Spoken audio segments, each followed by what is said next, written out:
আসসালামু আলাইকুম রহমতুল্লাহ। গত নভেম্বরের 5 তারিখে আমার বাসা থেকে দুটি মোবাইল বেশ কিছু টাকা চুরি হয়েছে।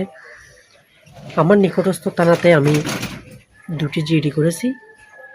1 মাস ধরে কোনো খবর পাইনি। পরে আমার একজন বড় ভাইয়ের আন্ডারে আমি একটি মোবাইল যে কোনোভাবে উদ্ধার করেছি। তো উদ্ধার যে করেছি, যার থেকে আমি মোবাইলটা পেয়েছিলাম তা কিন্তু চোর না, তাই নিয়েছে আরেকজন থেকে। তো তারে যখন ধরছি, সে যার থেকে নিছে তাকে ধরাই দিছে। এবং তার থেকে যখন আমি জিজ্ঞেস করছি কার থেকে নিছো তুমি, সে নিয়ে আরেকজনকে ধরাই দিছে। তবে তারা কিন্তু ডকুমেন্ট নিছিল, মোবাইল যে বিক্রি হয়েছে মানে এনআইডি কার্ডের ফটোকপি নিছিল। এখন দ্বিতীয়তে যখন আরেকজন ধরছি, মানে মেইন কুরাচে তাকে যখন ধরছি, সে বলছে যে আমি অনলাইন থেকে নিছি।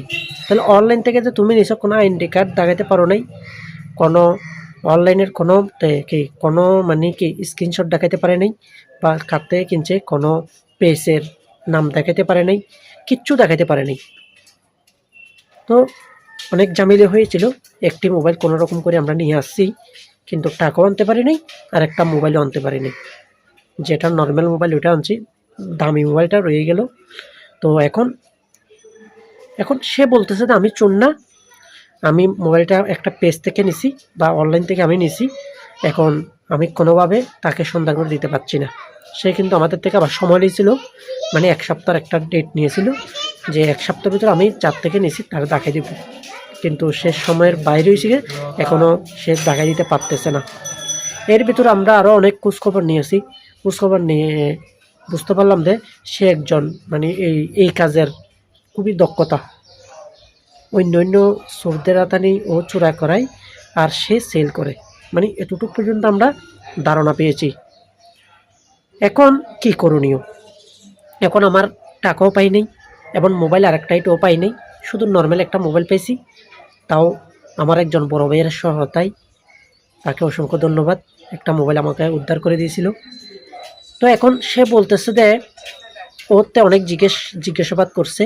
সে অনেক করে বলতেছে, ভাই আমি এটা অনলাইন থেকে নিয়েছি, এটা আমি কোনো কাগজপত্র নিই নাই। তাহলে এখন আমি কাকে ধরবো? এখন কি একে ছেড়ে দেওয়া যাবে? এটা এটা মানে এটা তো মেনে নেওয়ার কথা না। এটা তো মেনে নেওয়ার কথা না। ওকে তো ছেড়ে দেওয়া কোনোভাবেই যাবে না। কারণ যেহেতু এ অনলাইন থেকে একটা মোবাইল নিছে বলতেছে, অনলাইনে তো অন্তত যে সেটিং করছে বা কথাবার্তা বলছে, অতটুকু তো অন্তত দেখাতে হবে, ঠিক আছে না? আমার বড় ভাই বলতেছে যে তুমি অতটুকু দেখাও যে কার থেকে নিছো, আমরা ওকে খুঁজবো, তোমাকে আর খুঁজবো না। কিন্তু সে কোনোভাবেই দেখাই দিচ্ছে না। এখন করণীয়টা কি? কী করব? আমার তো মোবাইল দামিটা রয়ে গেছে, তারপর আমার টাকাও রয়ে গেছে।